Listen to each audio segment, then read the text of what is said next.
भक्तजनों, माताओं, बहनों, सादर जय श्री कृष्ण। आज हम आप सभी को अधिक मास पुरुषोत्तम मास के 26वें अध्याय की कथा सुनाने जा रहे हैं। इस कथा को अंत तक सुनिएगा और सुनने के पश्चात अधिक से अधिक लोगों को शेयर भी कर दीजिएगा। बोलिए श्री लक्ष्मी नारायण भगवान की जय। गुरुर् ब्रह्मा गुरुर्विष्णु गुरुर्देवो महेश्वरा गुरुः साक्षात् परब्रह्म तस्मै श्री गुरुवे नमः। श्री अखंड मंडलाकारं व्याप्तं येन चराचरं तत्पदं दर्शितं येन तस्मै श्री गुरुवे नमः। वसुदेव सुतं देवं कंसचाणूरमर्दनं देवकी परमानंदं कृष्णं वंदे जगद्गुरुं। कृष्णाय वासुदेवाय हरये परमात्मने प्रणतः क्लेशनाशाय गोविंदाय नमो नमः। बर्हपीडं नटवरवपुः कर्णयोः कर्णिकारं बिभ्रद्वास कनककपीशं वैजयन्तीं च मालां रन्ध्रान् वेणोर्धरसुधया पूरयन् गोपवृन्दैः वृन्दारण्यं स्वपदरमणं प्राविशत गीतकीर्तिः। करारविन्देन पदारविन्दं मुखारविन्देन विनिवेशयन्तीं वटस्य पत्रस्य पुटेशयानं बालं मुकुन्दं मनसा स्मरामि। सच्चिदानन्दरूपाय विश्वोत्पत्त्यादिहेतवे तापत्रय विनाशाय श्रीकृष्णाय वयं नुमः। यं प्रव्रजन्तमनुपेतमपेतकृत्यं द्वैपायनो विरहकातर आजुहाव पुत्रेति तन्मयतया तर्वोऽभिनदुस्तं सर्वभूतहृदयं मुनिमानतोऽस्मि। जय जय श्री राधारमण जय जय नवल किशोर जय गोपी चित चोर प्रभु जय जय माखन चोर। मात मेरी श्री राधिका पिता मेरे घनश्याम इन दोनों के चरणन में मेरा बारंबार प्रणाम, मेरा बारंबार प्रणाम, मेरा बारंबार प्रणाम। मोहिनी मूरत श्याम की वो मन रही समाय जो मेहंदी के पात में लाली रही समाय। धन यौवन एक दिन उड़ जाएंगे जैसे उड़े कपूर मन मूरख तू राम भज क्यों चाटे जगधूर। राम कृष्ण दो एक है अंतर नहीं निमेष इनके नयन गंभीर है उनके चपल विशेष। राधे तू बड़ भागिनी कौन तपस्या कीन तीन लोक तारण प्रभु सो तेरे आधीन। बोलिए श्री वृंदावन बिहारी लाल की जय, श्री गिरिराज धरण की जय, श्री गोवर्धन नाथ भगवान की जय, श्री बाल कृष्ण लाल की जय, श्री श्याम सुंदर यमुने महारानी की जय, जगत गुरु श्री वल्लभाधीश की जय, श्री गोसाई जी परम दयाल की जय, श्री गुरुदेव की जय, लाडले लाल की जय, आज के आनंद की जय। कल आप सभी ने अध्याय 25 की कथा का श्रवण किया। आज हम अध्याय 26 की कथा में प्रवेश करने जा रहे हैं। जिस प्रकार आपने 25वें अध्याय में सुना था उसके बाद क्रमशः आगे की जो कथा आती है उसमें कहा गया है कि अब उद्यापन के पीछे व्रत के नियम का त्याग कहते हैं। वाल्मीकि ऋषि बोले कि संपूर्ण पापों के नाश के लिए गरुड़ध्वज भगवान की प्रसन्नता के लिए धारण किए गए व्रत का नियम विधि पूर्वक त्याग किस प्रकार किया जाता है। हे राजन, नक्त व्रत करने वाला मनुष्य समाप्ति में ब्राह्मणों को भोजन कराए और बिना मांगे जो कुछ मिल जाए उसको ग्रहण कर ले यानी खा ले, उसको पाले। इसी अवस्था को स्वर्ण दान कहा गया है। अमावस्या में भोजन का नियम पालन करने वाला दक्षिणा के साथ गोदान देवे और जो आंवला जल से स्नान करता है वह दही अथवा दूध का दान देवे।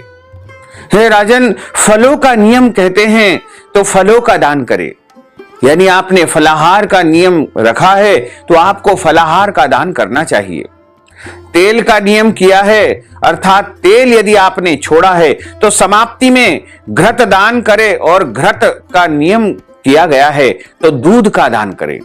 हे राजन, धान्यों के नियम में गेहूं और शाली चावल का दान करें। हे राजन, यदि पृथ्वी में शयन का नियम किया गया है तो रूई भरे हुए गद्दे और चांदनी के सहित अपने को सुख देने वाले तकिया आदि रख करके शैया का दान करे। यह सारे दान ब्राह्मण को ही करना चाहिए।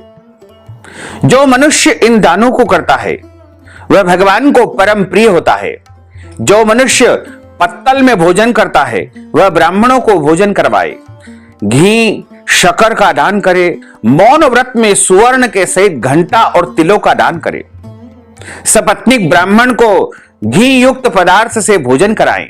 हे राजन, नख तथा केशों को धारण करने वाला बुद्धिमान दर्पण यानी कांच का दान करे। जूता का त्याग किया है तो जूता का दान करे। लवण के त्याग में अनेक प्रकार के रसों का दान करे। दीप त्याग किया है तो पात्र सहित दीपक का दान करे। जो मनुष्य अधिक मास में भक्ति से नियमों का पालन करता है वह सर्वदा वैकुंठ में निवास करता है। तांबे के बर्तन में घी और स्वर्ण की बत्ती रख करके दीपक का दान करे। व्रत की पूर्ति के लिए पल मात्र का ही दान देवे। एकांत में वास करने वाला 8 घंटों का दान करे। वे घट स्वर्ण के हो या मिट्टी के हो, उनको वस्त्र और स्वर्ण के टुकड़ों के सहित दान करना चाहिए। और मास के अंत में छाता जूता के साथ 30 लड्डुओं का दान करे और भार ढोने में समर्थ बेल का दान करे। इन वस्तुओं के न मिलने पर अथवा यथोक्त करने में असमर्थ होने पर हे राजन, संपूर्ण व्रतों की सिद्धि को देने वाले ब्राह्मण का वचन कहा गया है। अर्थात ब्राह्मण से सुफल के मिलने पर व्रत परिपूर्ण हो जाता है और ब्राह्मण की आज्ञा के अनुसार उनको दान करना चाहिए तथा इन वस्तुओं के न मिलने पर इनके निमित्त धन राशि भी आप ब्राह्मण को यदि दे देंगे तो इन सभी दानों का पुण्य आपको प्राप्त होगा। जो मल मास में एक अन्न का सेवन करता है वह चतुर्भुज होकर के परम गति को प्राप्त करता है। इस लोक में एकान्न से बढ़कर के दूसरा कोई भी पवित्र नहीं है। अतः एक अन्न के सेवन से मुनि लोग सिद्ध होकर के परम मोक्ष को प्राप्त हो गए हैं। अधिक मास में जो मनुष्य रात्रि में भोजन करता है वह राजा बनता है। वह मनुष्य संपूर्ण कामनाओं को प्राप्त करता है, इसमें जरा भी संदेह नहीं है। देवता लोग दिन के पूर्वान्न में भोजन करते हैं और मुनि लोग मध्याह्न में भोजन करते हैं। अपराह्न में पितृगण भोजन करते हैं। इसलिए अपने लिए भोजन का समय चतुर्थ प्रहर कहा गया है। हे नराधिप, जो सब बेला को अतिक्रमण कर चतुर्थ प्रहर में भोजन करता है, हे जनाधिप, उसके ब्रह्म हत्यादिक पाप नष्ट हो जाते हैं।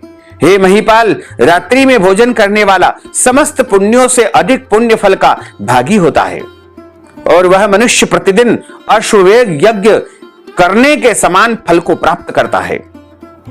भगवान के प्रिय पुरुषोत्तम मास में उड़द का त्याग करे।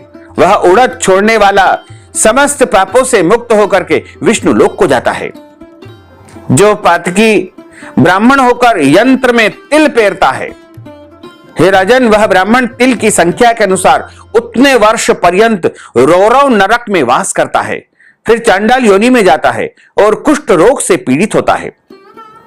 जो मनुष्य शुक्ल पक्ष और कृष्ण पक्ष की अधिक मास की एकादशी तिथि में उपवास करता है, वह मनुष्य चतुर्भुज होकर के गरुड़ पर सवार होकर के वैकुंठ लोक को प्रस्थान करता है और उसकी पूजा सारे देवी देवता और अप्सरागण करते हैं।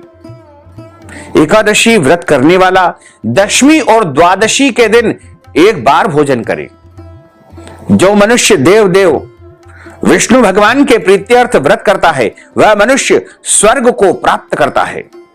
हे राजन, सर्वदा भक्ति से कुशा का मुट्ठा धारण करे, कुश मुष्टि का त्याग न करे। जो मनुष्य कुशा से मल मूत्र कफ रुधिर को साफ करता है वह विष्टा में क्रमी योनि में जाकर के निवास करता है। कुशा अत्यंत पवित्र कही गई है। इसमें ब्रह्मा विष्णु और महेश का निवास है। बिना कुशा की क्रिया व्यर्थ कही गई है, क्योंकि कुशा के मूल भाग में ब्रह्मा और मध्य भाग में जनार्दन वास करते हैं। कुशा के अग्रभाग में देवादिदेव महादेव निवास करते हैं।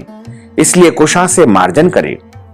शूद्र जमीन से कुशा को न उखाड़े और कपिला गो का दूध न पिए। हे भूपते, पलाश के पत्तों में भोजन न करे, प्रणव मंत्र का उच्चारण न करे, यज्ञ का बचा हुआ अन्न भोजन न करे, शूद्र कुशा के आसन पर न बैठे, जनेऊ को धारण न करे और वैदिक क्रिया को न करे।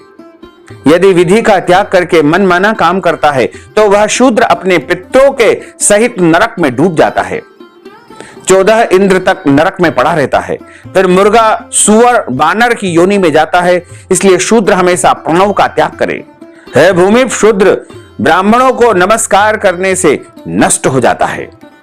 हे महाराज, इतना करने से व्रत परिपूर्ण कहा गया है, अथवा ब्राह्मणों को दक्षिणा न देने से मनुष्य नरक के भागी होते हैं। व्रत में विघ्न होने से अंधा और कोढ़ी होता है। हे भूप, मनुष्यों में श्रेष्ठ मनुष्य पृथ्वी के देवता ब्राह्मणों के वचन से स्वर्ग को प्राप्त करते हैं। हे भूप, इसलिए कल्याण को चाहने वाला विद्वान मनुष्य उन ब्राह्मणों के वचनों का कभी भी उल्लंघन न करे। यह मैंने उत्तम कल्याण को करने वाला, पापों का नाशक, उत्तम फल को देने वाला, माधव भगवान को प्रसन्न करने वाला, मन को प्रसन्न करने वाला धर्म का रहस्य कहा है। इसका नित्य पाठ करे। हे राजन, जो इसको हमेशा सुनता है अथवा पढ़ता है वह मनुष्य उत्तम लोक को प्राप्त करता है, जहां पर योगीश्वर भगवान श्री हरि निवास करते हैं। इस प्रकार यहां अधिक मास पुरुषोत्तम मास के 26वें अध्याय की कथा का समापन होता है। श्री बृहन्नारदीय पुराणे पुरुषोत्तम मास महात्म्ये षड्विंशो अध्याय। श्री कृष्ण अर्पणमस्तु। बोलिए श्री कृष्णचंद्र भगवान की जय। अच्युतम केशवम राम नारायणम कृष्ण दामोदरम वासुदेवम हरे श्रीधरम माधवम गोपिका वल्लभम श्री जानकी नायकम श्री रामचंद्रम भजे। जानकी मनोहरम सर्वलोक नायकम श्री शंकरादि सेवितम पुण्य नाम कीर्तनम श्री राम राम राम राम राम नाम तायकम। राम कृष्ण वासुदेवा भक्ति मुक्तिदायकम। राम कृष्ण वासुदेवा भक्ति मुक्तिदायकम। श्री कृष्ण गोविंद हरे मुरारे हे नाथ नारायण वासुदेवा। श्री कृष्ण गोविंद हरे मुरारे हे नाथ नारायण वासुदेवा। हे नाथ नारायण वासुदेवा। हे नाथ नारायण वासुदेवा। बोलिए गोपाल कृष्ण भगवान की जय। श्री द्वारकाधीश भगवान की जय। श्री वृंदावन बिहारी लाल की जय। श्री गिरिराज धरण की जय। श्री गोवर्धन नाथ भगवान की जय। श्री बालकृष्ण लाल की जय। श्री श्याम सुंदर यमुने महारानी की जय। जगत गुरु श्री वल्लभाधीश की जय। श्री गोसाई जी परम दयाल की जय। श्री गुरुदेव की जय। लाडले लाल की जय। आज के आनंद की जय। धर्म की जय हो, अधर्म का नाश हो, प्राणियों में सद्भावना हो, विश्व का कल्याण हो। सनातन धर्म की जय हो, गौ माता की जय हो, नगर बस्ती की जय हो, आज के आनंद की जय हो, कल के आनंद की जय हो, परसों के आनंद की जय हो, बरसों बरसों के आनंद की जय हो। ओम नमः पार्वती पते हर हर महादेव हर। काल हर, कंटक हर, दुख हर, दारिद्र हर, आनंद की लहर कर। भक्तजनों, माताओं, बहनों, यदि आप पुरुषोत्तम मास अधिक मास के निमित्त कोई भी दान पुण्य करना चाहते हैं या फिर कथा की दक्षिणा प्रदान करना चाहते हैं तो आप अपना नाम और गोत्र हमें व्हाट्सएप के माध्यम से भेजें एवं इस हेतु नगद राशि हमारे गूगल पे, फोन पे या पेटीएम नंबर के माध्यम से भेज करके अधिक मास पुरुषोत्तम मास का संपूर्ण पुण्य लाभ आप प्राप्त कर सकते हैं। साथ ही आप सभी से अनुरोध है कि हमारे इस ज्ञानवर्धक वीडियो को अधिक से अधिक लोगों को शेयर करिएगा, लाइक करिएगा, कमेंट बॉक्स में प्रभु का नाम अवश्य लिख दीजिएगा। और आपने यदि अभी तक सब्सक्राइब नहीं किया है तो अभी और इसी समय सब्सक्राइब कर लीजिए। आपको और आपके पूरे परिवार को सादर जय श्री कृष्ण, सादर धन्यवाद।